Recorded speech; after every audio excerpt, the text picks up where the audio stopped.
स्वागत है आप सभी का। न्यूज एट 3 की शुरुआत करेंगे। मैं हूं नैन्सी गौतम। उपचुनाव के रण में राजनेताओं के साथ उनके बेटे भी जोर आजमाइश करने में जुटे हुए हैं। ऐसे में सीएम शिवराज सिंह चौहान के बेटे कार्तिकेय चौहान भी लगातार विधानसभा क्षेत्रों का दौरा करके यहां पर सभाएं भी ले रहे हैं। इसी कड़ी में मुरैना में सभा लेने के लिए ग्वालियर पहुंचे और इस दौरान उन्होंने कहा कि युवाओं के लिए सीएम चिंतित हैं और सिर्फ सरकारी नौकरी ही नहीं बल्कि उन्हें आत्मनिर्भर बनाने की दिशा में भी कदम उठाए जा रहे हैं और कदम उठा रहे हैं। राजनीति में आने के सवाल पर उन्होंने कहा कि पार्टी तय करेगी कि उनकी क्या भूमिका है। फिलहाल वो कार्यकर्ता के रूप में पार्टी का प्रचार कर रहे हैं।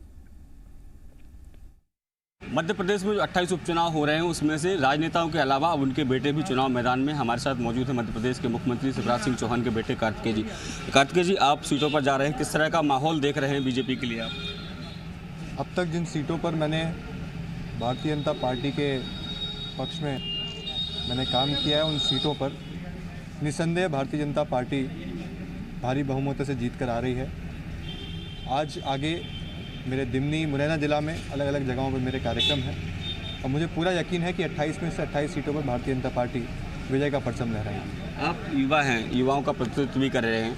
ऐसे में प्रदेश का युवा है, वो रोजगार की मांग करता है या कई भर्तियां निकली लेकिन उनको नियुक्तियां नहीं हो पाई, तो क्या लगता है कि रोजगार के लिए क्या कुछ और कदम होने चाहिए सरकार की तरफ से? देखिए, आदरणीय सीएम साहब ने पहले ही अलग अलग कार्यक्रमों के माध्यम से ये जताया है, व्यक्त किया है।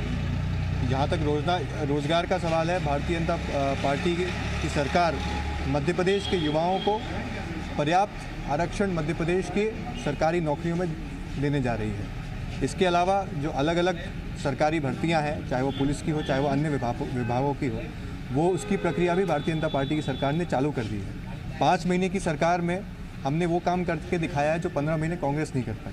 और आगे आने वाले समय में जब भारतीय जनता पार्टी 28 की 28 सीटें जीतेंगी, उपचुनाव जीतेगी, तो और रोजगार के अवसर हम युवाओं के लिए निकालेंगे।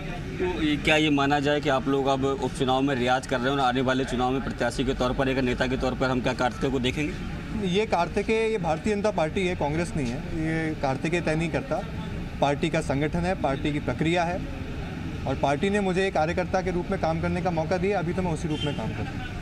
तो ये थे कार्तिकेय चौहान, जिनका साफ तौर पर ये कहना है कि प्रदेश की सरकार बेहतर काम कर रही है और युवाओं को रोजगार को लेकर तमाम जो योजनाएं हैं उनका बेहतर क्रियान्वयन किया जा रहा है। शैलेंद्र सिंह, जी मीडिया, ग्वालियर।